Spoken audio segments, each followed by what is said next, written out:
नमो भगवती वासुदेवाय। नमस्कार दोस्तों, आज के इस वीडियो में हम सुनेंगे शालिग्राम की कथा। कार्तिक मास में खासकर शालिग्राम की कथा सुनना बहुत ही ज़्यादा शुभ माना जाता है। जो भी व्यक्ति खासकर कार्तिक मास में शालिग्राम की इस कथा का श्रवण करता है उस पर शालिग्राम की विशेष कृपा होती है। इससे वृंद का भी आशीर्वाद प्राप्त होता है। तुलसी मैया प्रसन्न होती हैं और जिस घर में शालिग्राम प्रसन्न हो या फिर तुलसी मैया प्रसन्न हो उस घर में सुख शांति समृद्धि का वास होता है। आइए शालिग्राम की कहानी आज हम सुनते हैं।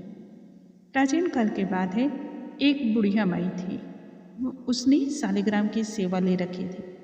नित्य प्रतिदिन शालिग्राम की सेवा किया करती थी और कार्तिक मास में वह पुष्कर स्नान भी करने का विचार करने लगी।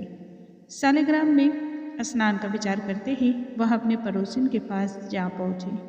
पड़ोसिन से बोली, मैं पुष्कर स्नान करने जा रही हूँ, तो मेरे शालिग्राम का ध्यान रखना, मेरे शालिग्राम को रख लो।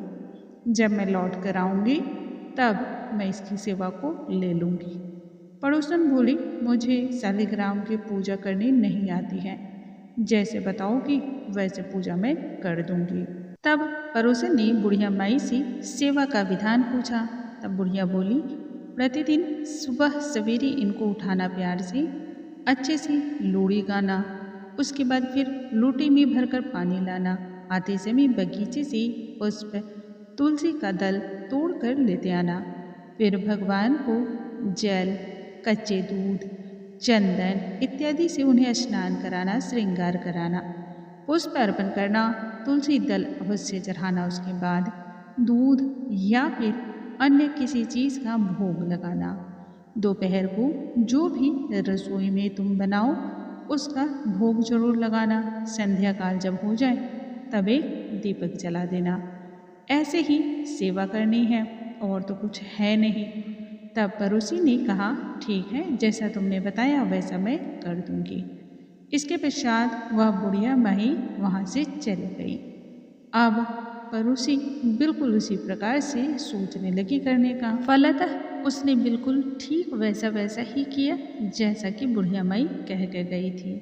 जब उसने रसोई बनाई तब भोग लगाया भगवान को, लेकिन वह बैठी रही, इंतजार करती रही। उसने देखा भगवान ने ना तो दूध पिया और ना ही भोग को चखा। यह देखकर वह चिंता में पड़ गई और बोली, भगवान, आपकी मालकिन आएगी तो मुझसे कहने लगेगी कि मैंने तो आपको दुबला पतला कर दिया है। अभी 1 महीने का वक्त बचा है, आप जल्दी जल्दी खा लो, जिम लो जल्दी से। मैं भी जिमूंगी उसके बाद। और वह भूखी इंतजार में बैठी रही कि भगवान अब जिमेंगे और तब जिमेंगे। भगवान ने सोचा, ऐसे में अब क्या करें। तब भगवान को आखिरकार लगा कि अब तो दर्शन देने ही पड़ेंगे। छोटा सा मोर मुकुट धारी करके, पीतांबर धारण करके, एक नन्हा सा रूप लेकर पाटे पर आकर भगवान बैठ गए। सो उन्होंने सबसे पहले दूध पी लिया, उसके पश्चात जो रसोई बनी थी उसे भी जीम लिया। अब यह प्रतिदिन का नियम बन गया। प्रतिदिन वह भोग दूध का लगाती, रसोई जो बनाती उसका भोग लगाती और प्रतिदिन शालिग्राम भगवान इसी प्रकार से दूध पिया करते और भोजन भी जीमा करते थे। एक दिन भगवान ने कहा, मैं गाय चरा लाऊं? तो पड़ोसन बोली, थोड़े दिन तो रहोगे, जाते क्यों हो?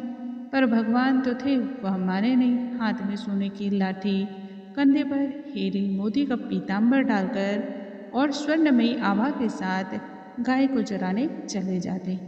धीरे धीरे महीना बीत गया। महीना बीतने के साथ वह बुढ़िया माई घर आ गई। स्नान, ध्यान, नित्य क्रिया से निपट लिया। फिर उसने सोचा कि अब जाकर शालिग्राम को ले आऊं, क्योंकि मेरा आज का कार्य तो अब जितने थे वह हो गया और पड़ोसन को मैं वचन देकर गई थी। तो यह सोचकर बुढ़िया माई पड़ोसन के पास चली गई। पड़ोसन से बोली, शालिग्राम जी को शाम को अब ले जाना है, सो तुम लाकर मुझे दे दो। बुढ़िया शालिग्राम जी को लेने की जिद करने लगी और पड़ोसन जानती थी कि वह अभी तक गायों को चराकर लौटे नहीं हैं। धीरे धीरे बुढ़िया माई का जिद बढ़ता गया और पड़ोसन बोल नहीं पा रही थी। वह जितनी बार इस बात को समझाए उतनी बार बुढ़िया माई अत्यधिक क्रोध में होती चली गई और आखिरकार दोनों में खूब लड़ाई झगड़े हो गए। लोगों की भीड़ इकट्ठी पड़ गई। पड़ोस के जितने लोग इकट्ठे हो गए वह सभी पड़ोसन को समझाने लगे कि शालिग्राम जी को तुमने लौटा दो। तब उन्होंने सारी बात पड़ोसनों से कह सुनाई। जितने भी लोग इकट्ठे हुए थे यह बात सुन के आश्चर्य में पड़ गए। लेकिन पड़ोसन ने आखिरकार कहा, बुढ़िया माई ने जिस प्रकार से 1 महीने का वक्त निकाला उसी प्रकार से शाम तक और थोड़ी देर सब्र कर ले। जैसे ही शालिग्राम आएंगे गायों को लेकर के वह अपने शालिग्राम को लेकर चली जाए। आखिरकार बुढ़िया धरना देकर वहीं पर बैठ गई। संध्या हुई और भगवान आए। गाय उनकी जगह को छोड़ करके भगवान मंदिर में फिर विस्तज हो गए। पड़ोसन बुद्धि से बोली, ले जाओ तुम्हारे भगवान को, तुम्हारे भगवान आ गए हैं। और भगवान से बोली, भगवान अब तो आप अपने रूप और गुण को दिखा दो, नहीं तो यह बुढ़िया माई ही क्या पूरा संसार मुझ पर अविश्वास करेगा। तत्पश्चात भगवान ने मोर मुकुट धारण करके पीताम्बर वस्त्र धारण करके हाथ में सोने की लाठी लेकर के अपना दर्शन दिया। उस भव्य रूप के दर्शनों से भक्तगण ओतप्रोत हो गए। सभी की आंखें आश्चर्य से फटी की फटी रह गई और वह बुढ़िया माई जार जार करके रोने लगी। वह कहने लगी, मैंने इतने सालों भक्ति की, इतने सालों ठाकुर जी की सेवा की, लेकिन मेरी भक्ति में वह रस नहीं था जो 1 महीने में मैंने अपने पड़ोसन में देखा। हे भगवान, मुझसे पहचानने में बहुत बड़ी गलती हो गई है। इस प्रकार से शालिग्राम जी के दर्शन से सारे भक्त कृत्य कृत्य हो गए। हे शालिग्राम भगवान, आपको हमारा कोटि कोटि नमस्कार है। हो सकता है हम सभी भक्त हैं, जाने अनजाने में हमसे भी कोई गलती हो जाती हो, लेकिन एक अबूझ बालक समझकर, अपने बालक स्वरूप को समझ करके हम सभी को माफ़ कर दें और हम सभी पर अपनी कृपा दृष्टि बनाए रखें। हम सभी के घरों में आप शालिग्राम के स्वरूप में वास करें, यही हमारी आपसे विनती है।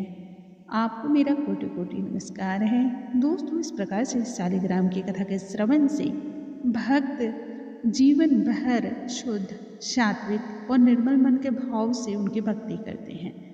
इसलिए बोलो शालिग्राम भगवान की जय।